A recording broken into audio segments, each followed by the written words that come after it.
keanekaragaman. Saya memberikan contoh, karena lagu ini nanti akan jadi kenangan, Yuria sudah tidak ada.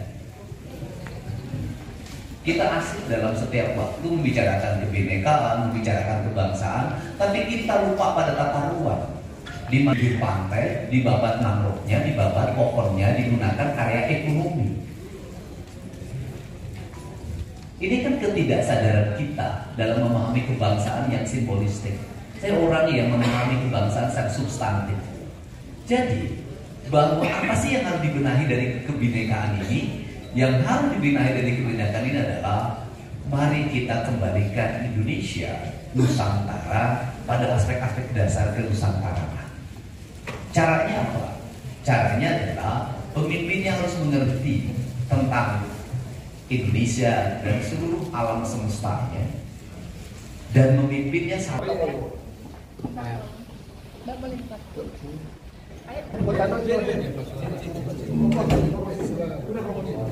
yang sebelah situ. Nah, boleh lihat sini semuanya. dapat semua ya?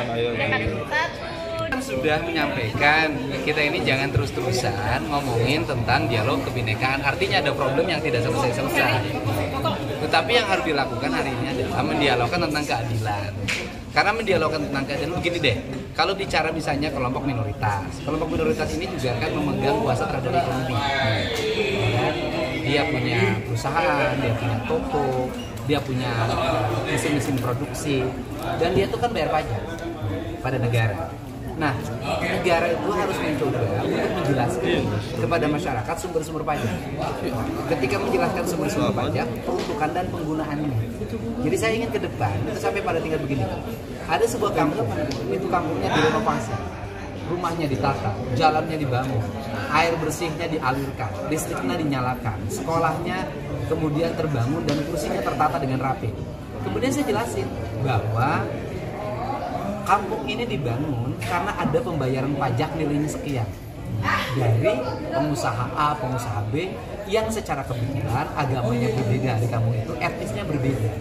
Nah, kalau ini dijelaskan terus, maka orang-orang yang mendapat manfaat dari pembangunan akan merasa bahwa pembangunan yang dia peroleh itu juga sumbangsih dari orang lain. Nah, selama ini kan hanya menjadi klaim-klaim kita penyelenggara negara termasuk saya. Ketika saya jadi bupati, ini jalan saya bangun, ini rumah sakit saya bangun, ini rumah rakyat miskin saya bangunkan, ini anak-anak saya sekolahkan. Kan di akunya saya yang dipujinya cuma saya. Tetapi penyumbang pajaknya tidak pernah dipuji. Penyumbang pajaknya tidak pernah merasa dekat emosinya. Jadi cara mendekatkan dengan kelompok minoritas yang secara ekonomi juga dia pegang dengan masyarakat kebanyakan yang agamanya berbeda adalah dijelasin bahwa keberadaan mereka ini juga secara ekonomi menopang ekonomi warga.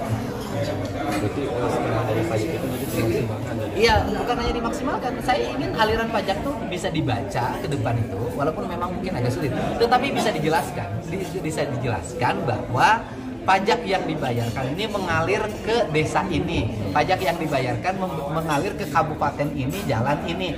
Ini dong dijelasin, itu yang disebut dengan transparansi, gitu loh. Kan selama ini kita nggak pernah ngejelasin. Cukup dijelasin pajaknya PPH, PPN, terus kemudian cukup dijelasin juga misalnya di situ PNBP, cukup gitu aja kan. Nanti jelasin dong pengusaha-pengusaha yang nyumbang pajak dan pajaknya itu mengalir untuk pembangunan di wilayah Jawa Barat adalah ini. Dan bila perlu mereka diajak resmiin. Aku dong. Kok bilang aku? Aku yang PK. Iya.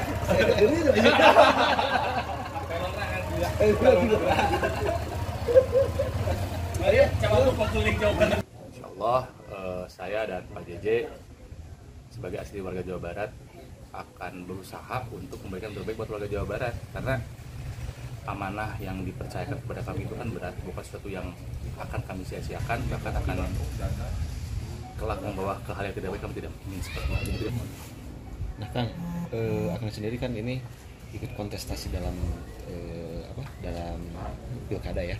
Nah, hegemoni artis sendiri nih Akang untuk memberi kesan baik ke publik seperti apa sih Kang?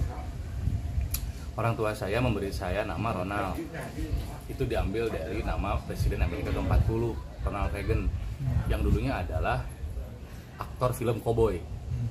Ya, mungkin nama itu ternyata berpengaruh. Saya juga dulunya host TV, presenter, aktor, jadi presiden. Artinya gini, stigma kepada artis yang menjadi berlaga ya di kontestasi politik, ya, jangan serta-merta dicap mereka tidak mampu dan lain sebagainya. Presiden Soekarno aktivis, Soeharto militer, Habibie teknokrat, Gus Dur ulama, Megawati ketua partai, Pak SBY militer, Pak Jokowi tukang mebel. Latar belakang apapun punya hak konstitusi yang sama, termasuk artis. Tapi memang ada tugas di situ. Siapapun mereka, latar belakangnya bebas. Tapi ketika sudah menjabat, tanggung jawabnya berkali-kali lipat daripada sekedar profesi yang sebelumnya. Nah, disitulah tanggung jawab yang harus dipertanggungjawabkan.